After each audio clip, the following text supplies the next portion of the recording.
जिंदगी सबके लिए एक जैसी नहीं होती।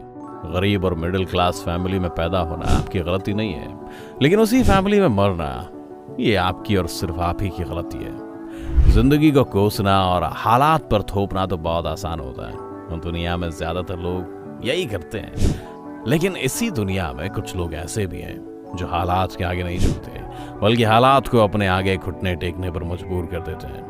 और आज द मिस्टिका लैंड पर हम आपके लिए लेकर आए ऐसे ही एक अनाथ बच्चे की कहानी जिसने अपने दम पर खड़ी कर दी 22 लाख करोड़ की कंपनी। जी हाँ, 22 लाख करोड़ की कंपनी। तो चलिए शुरू करते हैं। Louis Vuitton. जी हाँ, आज हम इसी के बारे में बात करेंगे। ये कंपनी भी है और इंसान भी। वो इंसान जिसने अपने दम पर खड़ी की वो कंपनी जिसकी वैल्यू आज $30 बिलियन यानी कि 22 लाख करोड़ से भी ज्यादा है। लेकिन 22 लाख करोड़ की इस कंपनी की नींव रखने वाले इंसान के पास बचपन में अपने सर ढकने के लिए छत तक नहीं थी। दोस्तों, हम लोग कामयाब लोगों को देखते हैं तो उनकी शोहरत, बुलंदी और मकाम को देखते हैं, लेकिन उस मकाम तक पहुंचने के लिए वो जिन जिन मुश्किलों से गुजरता है उनके बारे में बहुत कम लोग ही जानते हैं। आज मैं आपको लुई वुइटन की वो कहानी बताने जा रहा हूं जो आपने आज तक नहीं सुनी होगी। चलिए वक्त में थोड़ा पीछे चलते हैं। ये बात है 19वीं शताब्दी की, जब एक बच्चा जिसके पास रहने के लिए ना घर था ना खाने के लिए खाना, उसके पास कुछ था तो सिर्फ एक सपना कामयाबी का, सपना शोहरत की बुलंदी का। अब जिंदा रहने के लिए खाना चाहिए और खाने के लिए पैसे, और पैसे कमाने के लिए लुई कारीगरों और आर्टिस्टों के साथ काम किया करता था। उसमें उसे पैसे तो सिर्फ इतने ही मिलते थे कि बस 2 वक्त की रोटी का इंतजाम हो सके, लेकिन हुनर उसे वहां वो मिला जिसकी बदौलत उसने आज ये $1 बिलियन की एक कंपनी खड़ी की। बचपन। लुई वुइटन का जन्म 4 अगस्त 1821 को फ्रांस के आंचाई के गरीब परिवार में हुआ। उनके पिता किसानी करते थे और माँ हैट यानी टोपियां बनाती थी। ये वो वक्त था जब फ्रांस नेपोलियन की जंगों की वजह से नुकसान से उभर रहा था। लड़ाइयों की वजह से सभी किसानों की हालत खराब हो चुकी थी और वुइटन परिवार भी उन्हीं में से एक था। इसलिए लुई को बचपन से ही अपने पिता के साथ मजदूरी करनी पड़ती थी। वो सुबह से शाम तक खेत पर काम करता था, जानवर चराता था और लकड़ियां इकट्ठा करता था। ये सब चीजें कोई खास परेशानी की नहीं थी, क्योंकि असली मुसीबत तो अभी आनी बाकी थी। जब लुईस 10 साल के हुए तो उनकी माँ गुजर गई और उनके पिता ने भी दूसरी शादी कर ली। अब इसे आप उनकी बदकिस्मती कहो या खुशकिस्मती, पर उनकी सौतेली माँ ऐसी थी जैसे आप पिक्चरों में विलन देखते हैं। वो लुई को ना तो सही से खाना देती थी और ना ही चैन से रहने देती थी। उन्होंने लुई की जिंदगी को नर्क बना दिया था। लुई ने ये सब कुछ वक्त तक तो सहा, लेकिन जब सारी हदें पार हो गई तो 13 साल की उम्र में वो घर छोड़कर पेरिस आ गए। वो पेरिस तो पहुंच गए, लेकिन उनके पास ना तो खाना था और ना ही पैसे। लेकिन उनकी किस्मत वहां उन पर थोड़ी मेहरबान हुई और उन्हें एक आर्टिस्ट और कारीगरों के पास नौकरी मिल गई, जहां पर उन्होंने मेटल, पत्थर, फैब्रिक और लकड़ी का काम सीखा। इस नौकरी से उन्हें सिर्फ इतने पैसे मिलते थे कि वो अपना पेट भर सकें, लेकिन रहने के लिए उनके पास छत नहीं थी। वो अपनी रात एक कंबल ओढ़कर लकड़ियों पर गुजारते थे।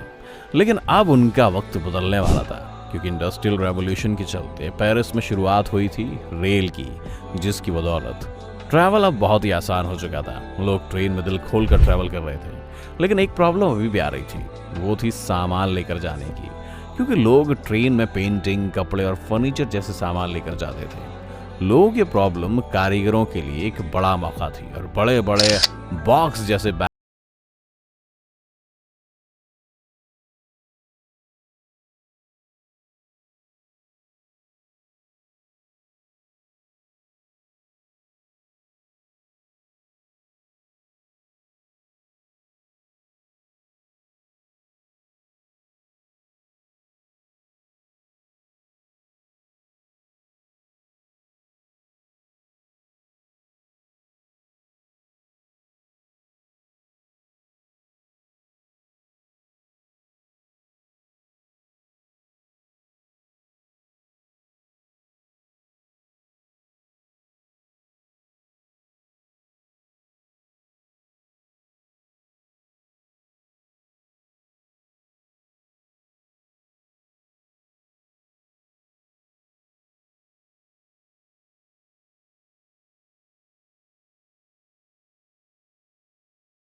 को पसंद आई हो तो इसे लाइक करने के साथ साथ अपने दोस्तों और रिश्तेदारों के साथ शेयर जरूर करें।